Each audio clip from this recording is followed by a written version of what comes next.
about 2.5 years old. When did Numbers USA start?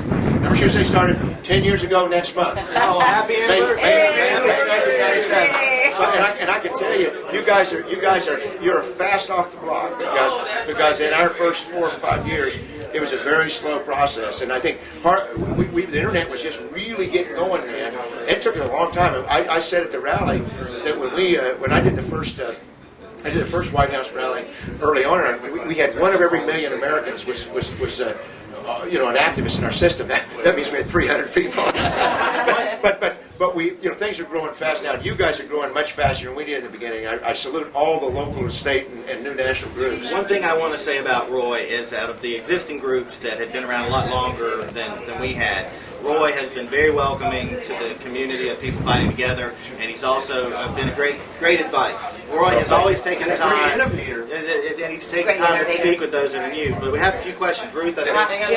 I wanted to ask about the amnesty in 1986. I heard that Kennedy said that this would be the last time. He promised that this would be the last time we'd never have amnesty again. Has anybody brought that up to him? Or yeah, it does get brought up to him. I mean, you can imagine he's a person who's been in power so long that people can quote somebody. He doesn't listen. He's surrounded by an entourage that can protect him from that. But it is amazing that the media allow not just Kennedy, but all the people in '86 who made all those promises, and they're back. Our Rosemary Jenks testified last week to Congress, and she pointed out to the House subcommittee, that virtually the outline of the Flake Gutierrez amnesty is virtually the same as the Kennedy amnesty. And of course, the Flake Gutierrez amnesty was worked out in the Kennedy offices.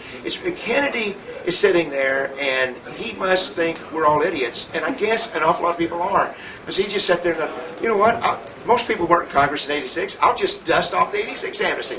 It did exactly what I wanted it to do then, and it'll do what I want it to do now, and that is to keep the borders open. Now for him, it's not really about keeping the businesses and cheap labor, but it is about flooding the country with new Democratic voters. And it's been a very successful, I would say Ted Kennedy has run the most successful Democratic registration programs in history, because every year about 1 million new people naturalize, and every year that's about a 400,000 net increase that the Democrats gain over the Republicans. So Ted Kennedy and those kind of Democrats will sacrifice the best Democratic ideals. Numbers USA is a very bipartisan organization. I mean, the best Democratic ideals are protecting our natural resources, the environment. They're about protecting the working man and woman, and especially the underdog. I'm telling you, they are willing to just axe every one of those high principles to get more Democratic voters. Dan? Yeah, my question is on the way the House is apportioned by population. The people that are in non-border states, they seem to ignore the issue as if it's not affecting them. Meanwhile, the apportionment of the House is going toward border states and away from non-border states. Is this ever brought up to Congress people that are in the non-border states?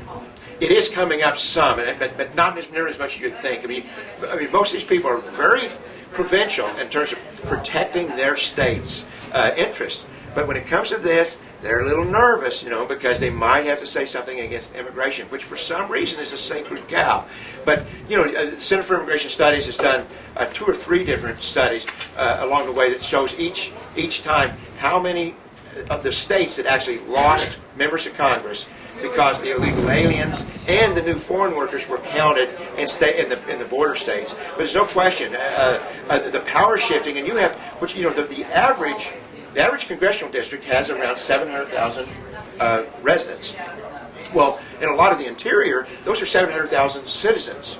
Now they're not all voters because some of them are young, but 700,000 citizens. You have some members of Congress in California who have only about 300,000 citizens in their district.